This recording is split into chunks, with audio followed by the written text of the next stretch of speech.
Hey, folks, you are tuning in to Common Groundwater, a podcast by the Michigan Environmental Council. I'm Beau Brockett.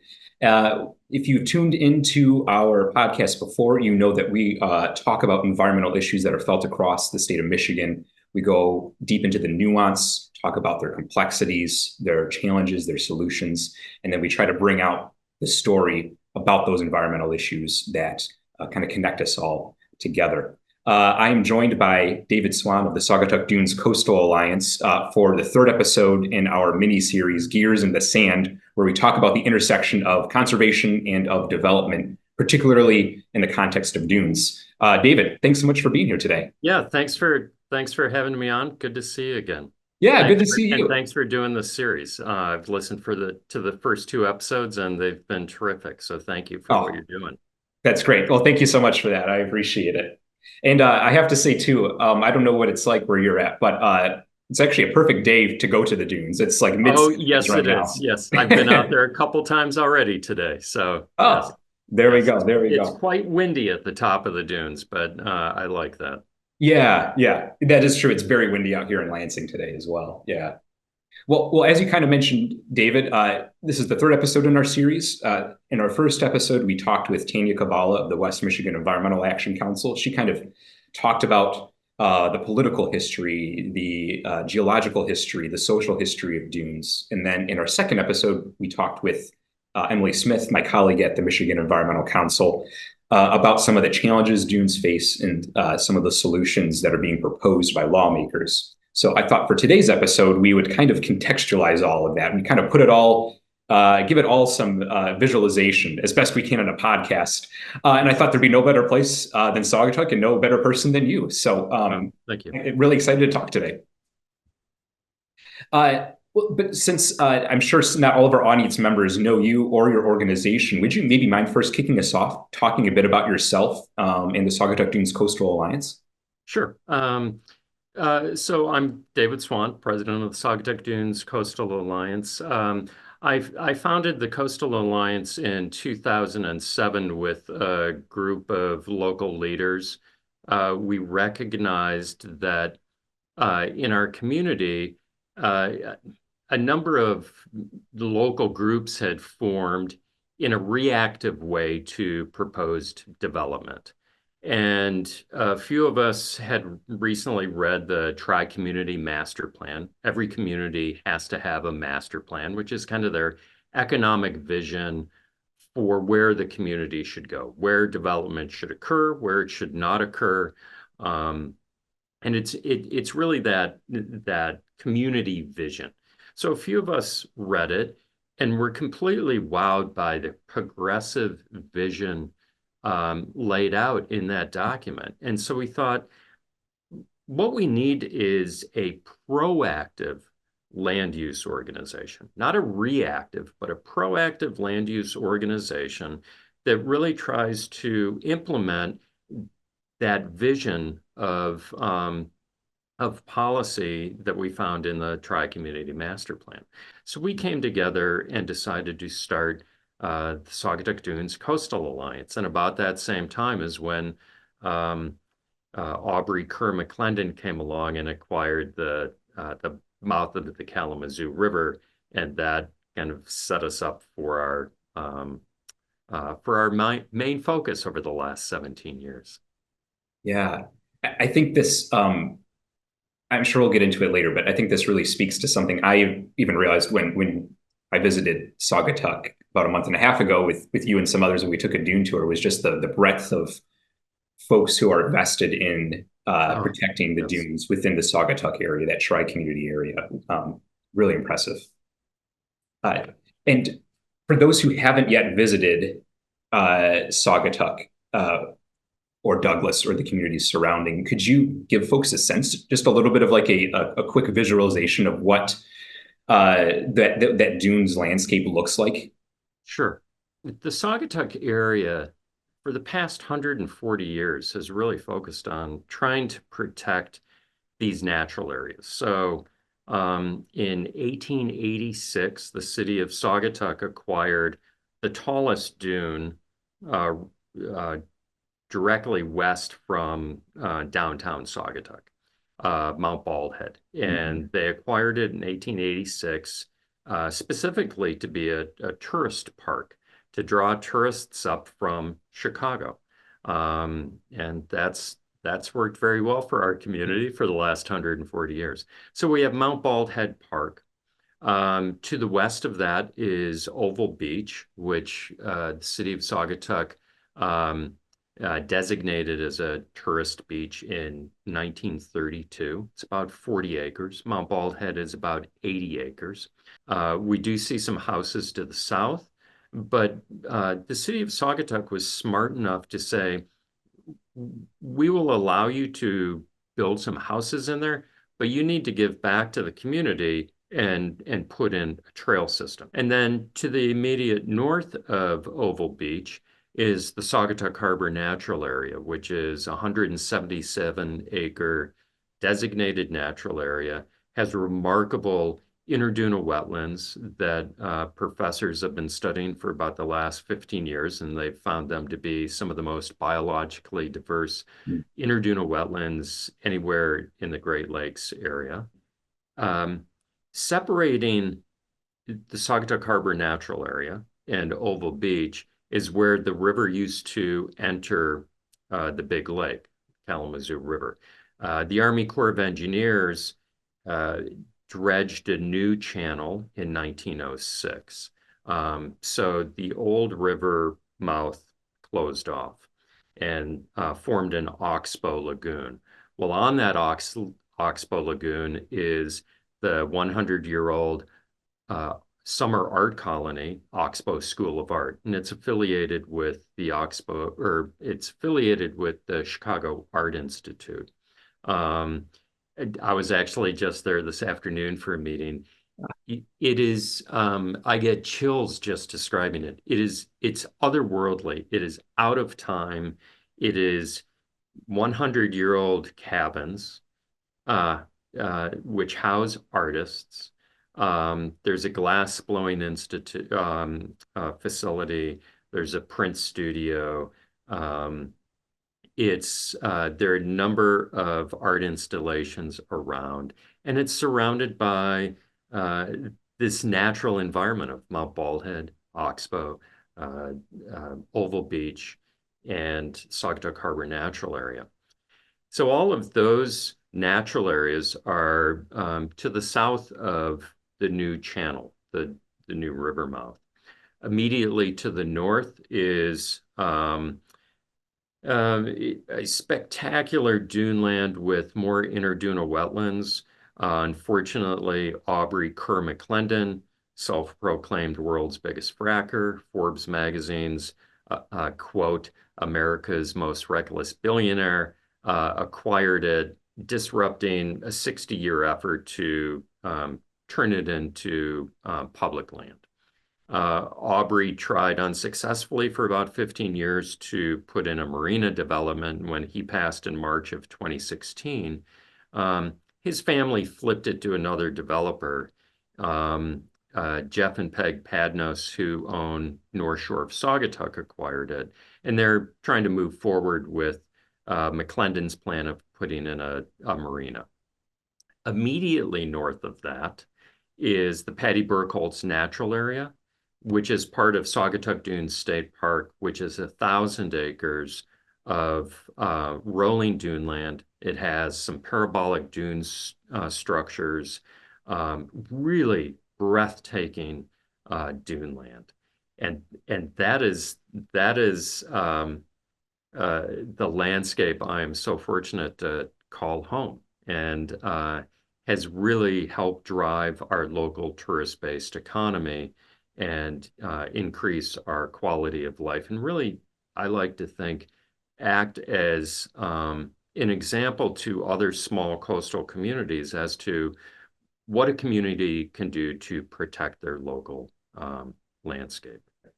Thank you, David. That was very impressive to go give us that little tour of the area. Uh, and I think it's impressive too, just to see the various ways in which the dunes ecosystems benefit people and creatures. Right? You have the natural sorts of wildlife benefits. You mentioned the diversity of the area. Mhm. You have water benefits where they help absorb, some contaminants, keep our groundwater strong. But then there's also, as you mentioned, like there's artistic benefits with the Oxbow School of Art. There's economic benefits by drawing in tourists. It really does seem to be if we were to think of like the dunes as a sort of giving sort of ecosystem, it really gives everywhere. We've talked about the ways in which the local government has really tried to work as best it can, well with the dunes alongside it. The people working as best they can to protect the dunes. Mhm. The ways in which we create art and honor the dunes, and yet there are also still some undeniable threats to these ecosystems. You mentioned Yes. some very oil baron-esque sorts of personalities a little bit Yeah. earlier, but it's all to say that goodness can't come without some challenges, and Saugatuck has definitely had some challenges. It's why your Oh, yes. organization formed. Um, could you give us a bit of a sense of what some of those challenges have been? And we could break this up a little bit later, but also maybe some of the ways in which people have kind of come around and fought against some of those challenges. Sure. I think I always like to start with the founding of Saugatuck Dunes State Park, because it's such a great story, about public participation, effective public participation, and I hate to use the word resistance, but I'm going to use it, community resistance to pressures.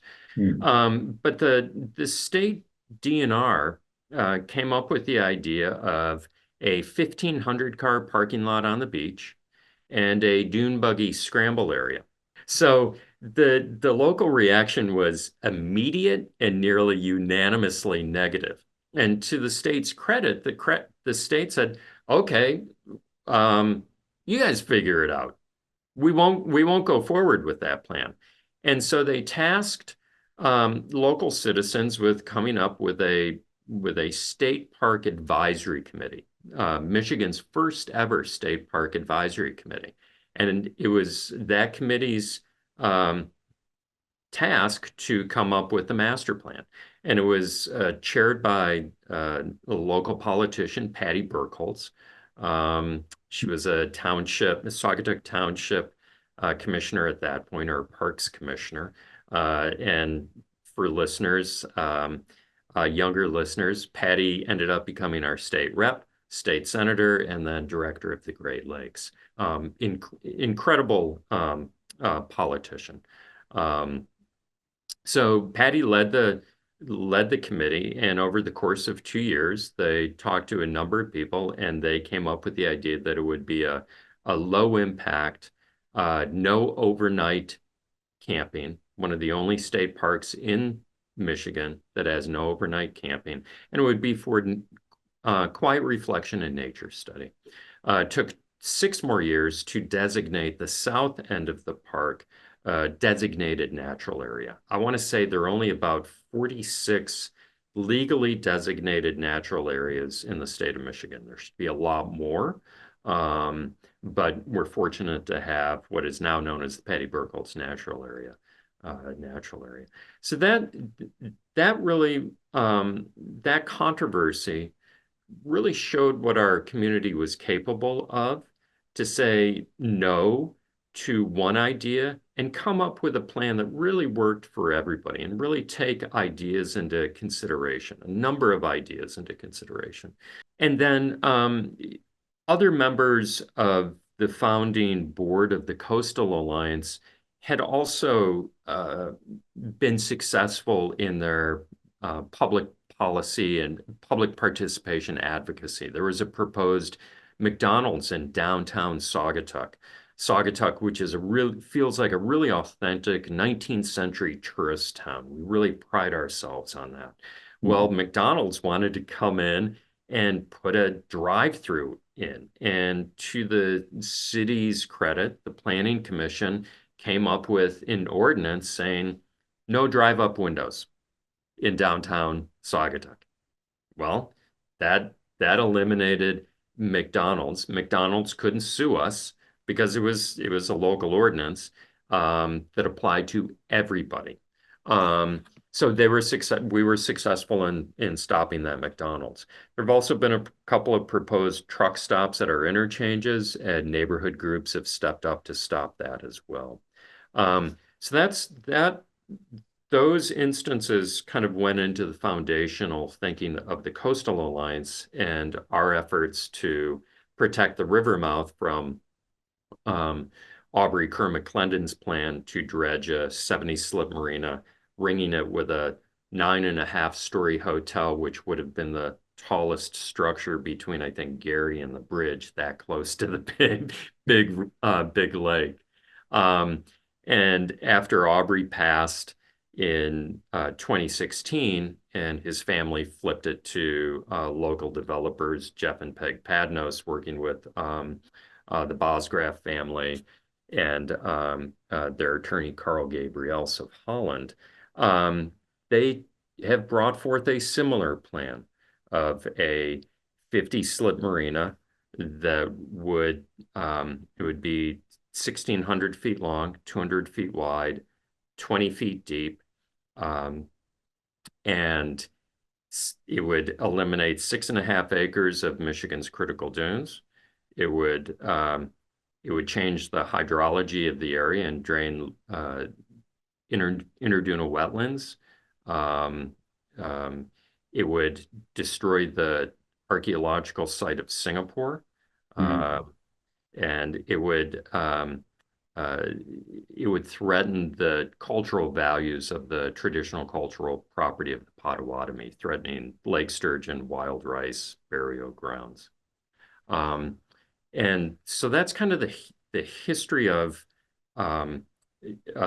effective public participation, or stopping inappropriate development, because we're really looking for balanced, appropriate development in our community. So when people build in or buy a lot in the critical dunes, it's so important for them to understand the ecology, understand their responsibility to their neighbors, and the critters who already call the critical dunes home.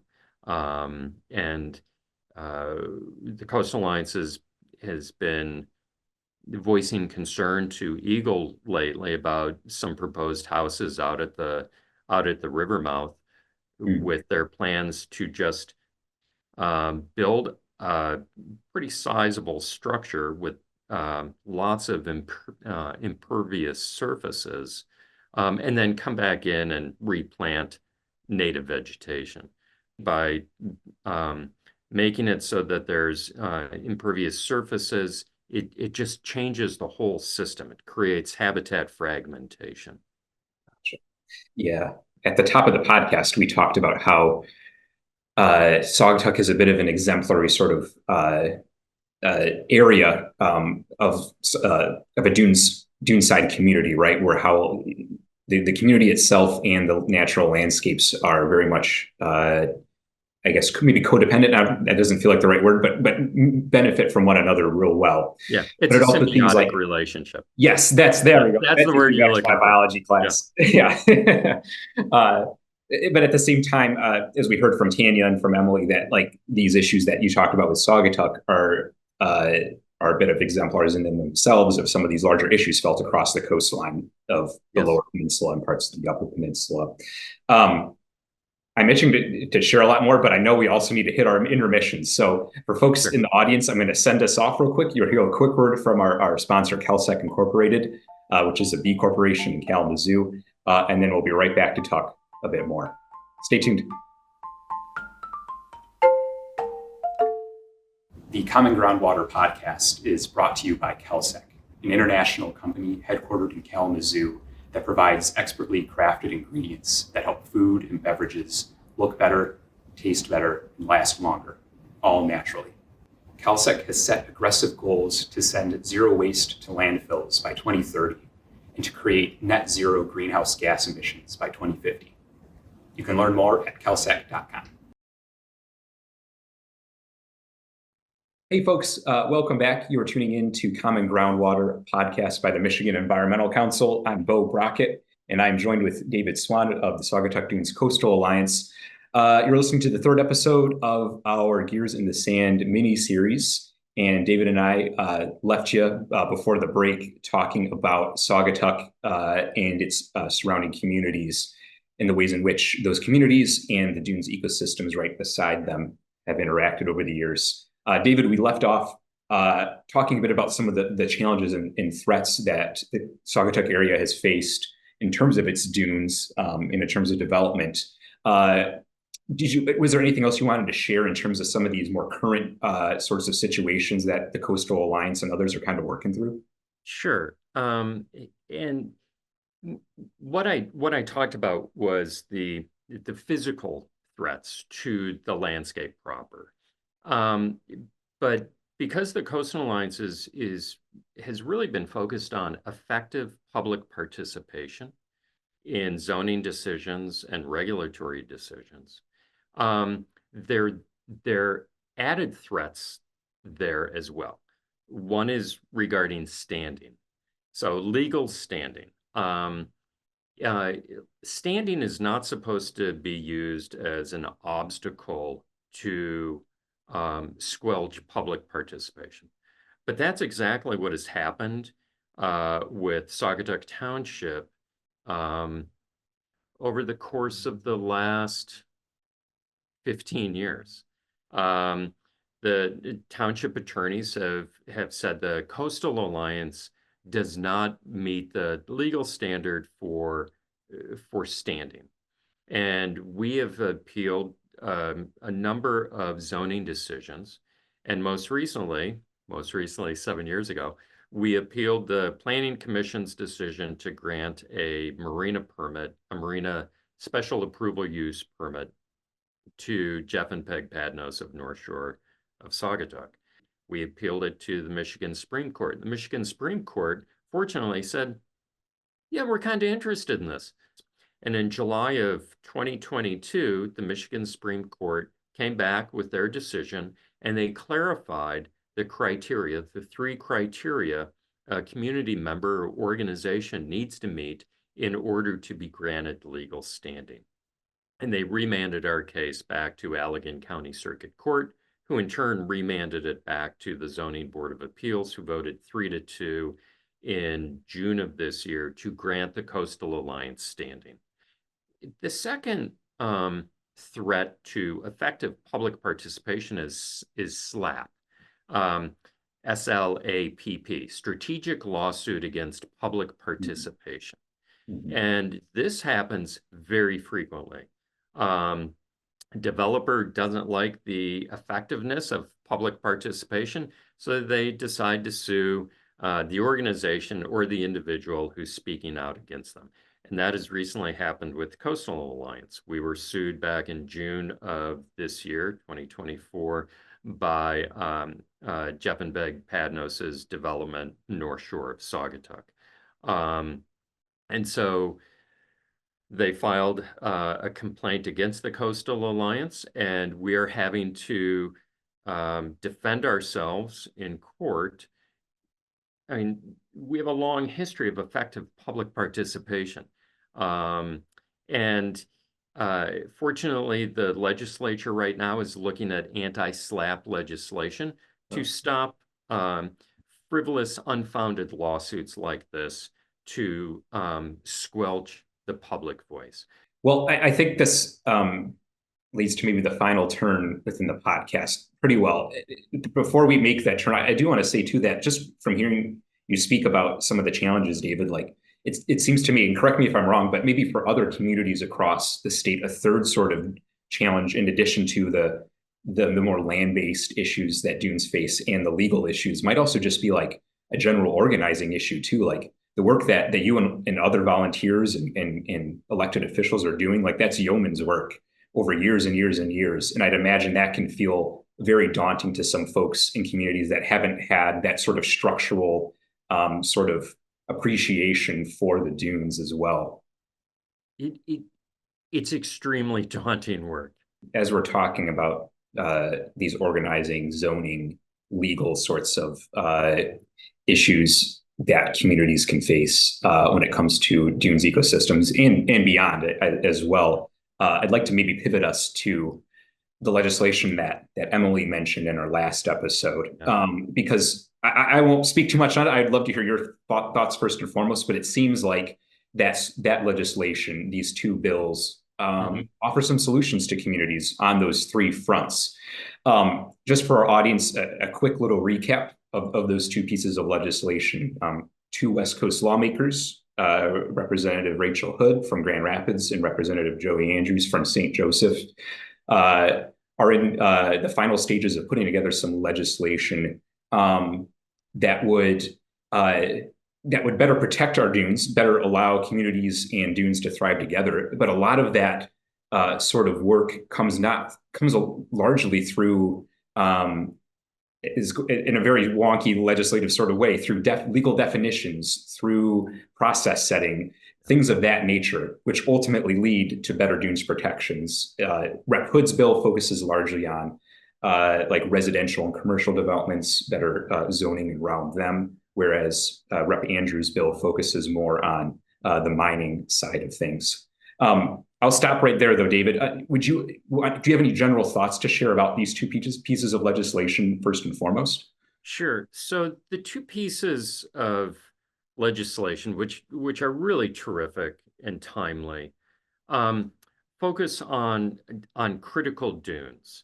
So Michigan has 275,000 acres of dunes, but only 74,000 acres of those 275 are designated critical dune. So those are the um, dynamic dune systems that are moving, that are steep. So only 75,000 acres. Of those 75,000 acres, 54% are part of public lands or conservancy held lands. So the legislation from Rep. Hood and Rep. Andrews are focused on only 33,000 acres, an area about the size of Battle Creek, um, that are privately owned.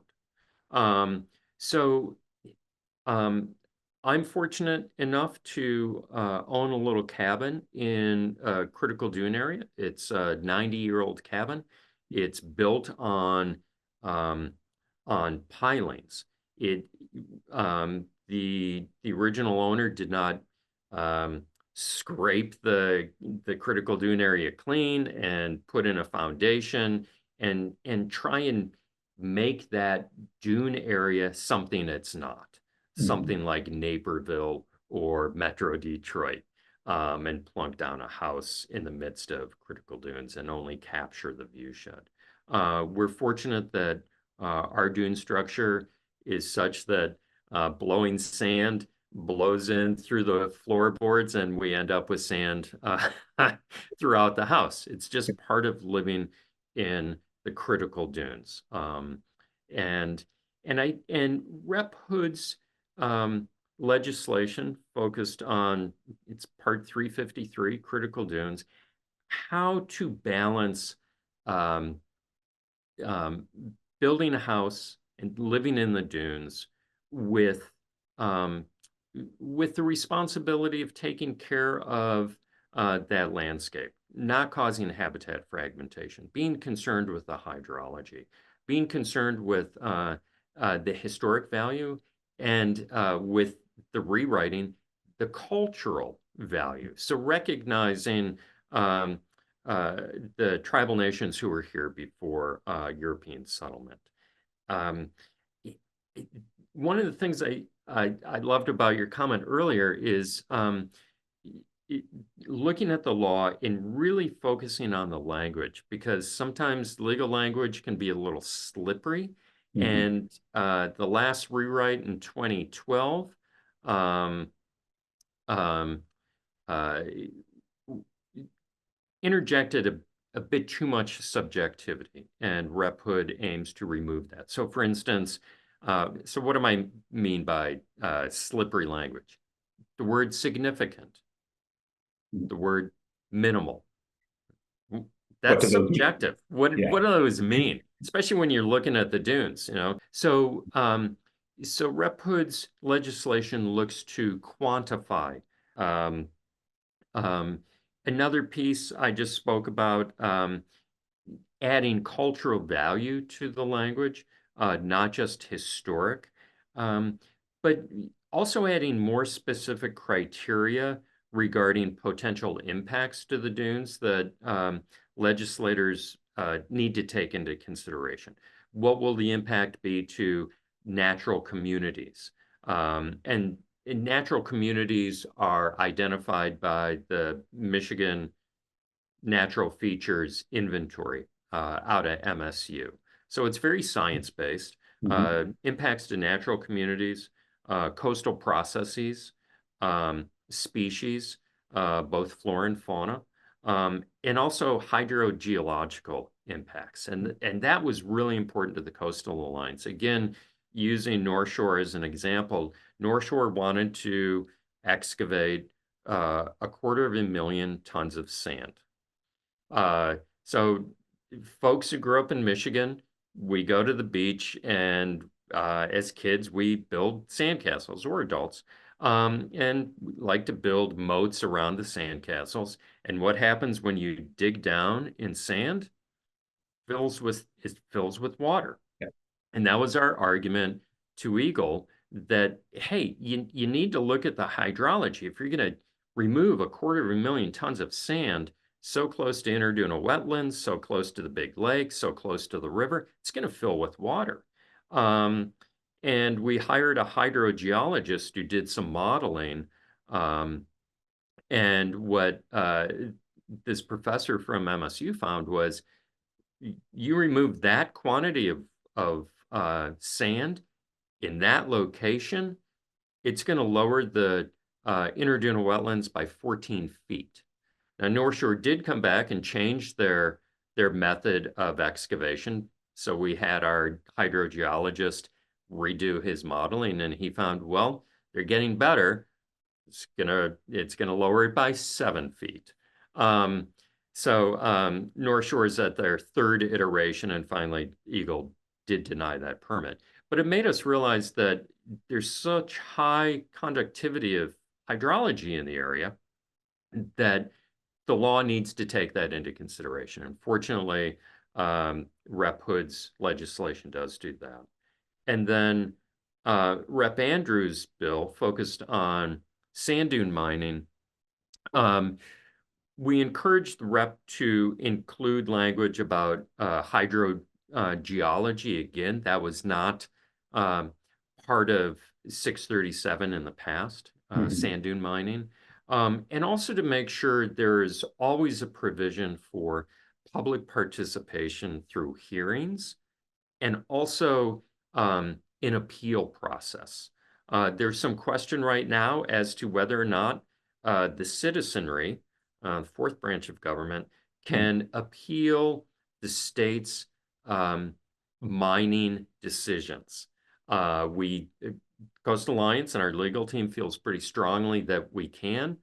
Um, some folks at Eagle disagree with that. So we've asked the rep to make sure that that's included in this language. Um, and then also to clarify the squishiness of the language in that bill as well. So, for instance, the definition for sand dune mining, and I quote, means the removal of sand from the sand dune areas for commercial or industrial purposes or both. What is a commercial or industrial purpose? Mhm. Is it a purpose or is it a use? Are we looking at the use of the sand or the purpose of the removal? And then also a removal from, does that mean it has to leave the sand dune area, or is it just the simple act of excavating? Because it is lifted up and moved. One thing that you and I were talking about before the start of this podcast was how when you better when you get rid of some of that squishiness within the language, right? When you better define certain things within a piece of legislation or law, you also make it easier for folks at a more local level to then better be able to understand that law and not be so worried around legal repercussions or making the wrong decision just simply because it takes a lot of knowledge, it takes a lot of work to know about the ecology of a dune and as well as the way in which development works. It Yes. really is kind of like provides a little bit of a safeguard for folks too, from what it seems. Yes, and I'm glad you mentioned kind of local rule. People who have commented on the legislation have pointed out that there are only two, I think there are only two townships in Michigan who have critical dunes on their books. Wow. Um, Other communities are very nervous about having a critical dune overlay um, because it purely it puts all the onus on the local planning commission, and then they have to often end up in court, which costs them a lot of money to defend their decisions. So Rep. Hood's bill is putting it almost all back on the state of Michigan to make the decision. And if you asked me maybe 20 years ago how I felt about this, I think I would have bristled. But over the last 20 years, I've just learned how difficult these decisions are to a planning commission who doesn't spend their days reading science and economics and public policy and the law and how these permit decisions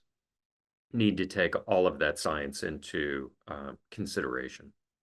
Well, we're just about the end of our podcast episode, David. Before we let folks go, are there any other sorts of final thoughts you want to share, goings on with the Coastal Alliance you want to make known?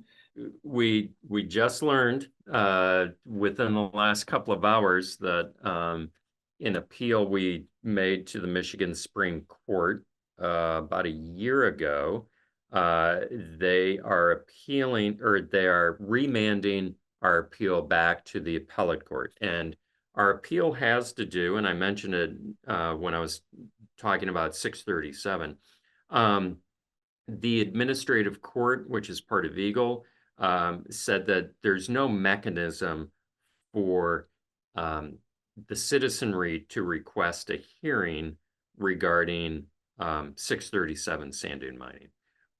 Our legal team disagreed, so another terrific victory for public participation. That's great. Congrats. That's very Yeah, cool. thank you. Yeah, it's thrilling. I've had a busy day, and that came in my email, and so I haven't had a chance to read the Michigan Supreme Court decision. But I read the snippet from our attorney saying some good news here. We're going back to the appellate. So really good news. That's great. That's great, and all the more appreciative then of you being able to hop on with us Yeah. and chat about the dunes too. I really do appreciate your time. Thank Oh, you. and I so appreciate what the Michigan Environmental Council does.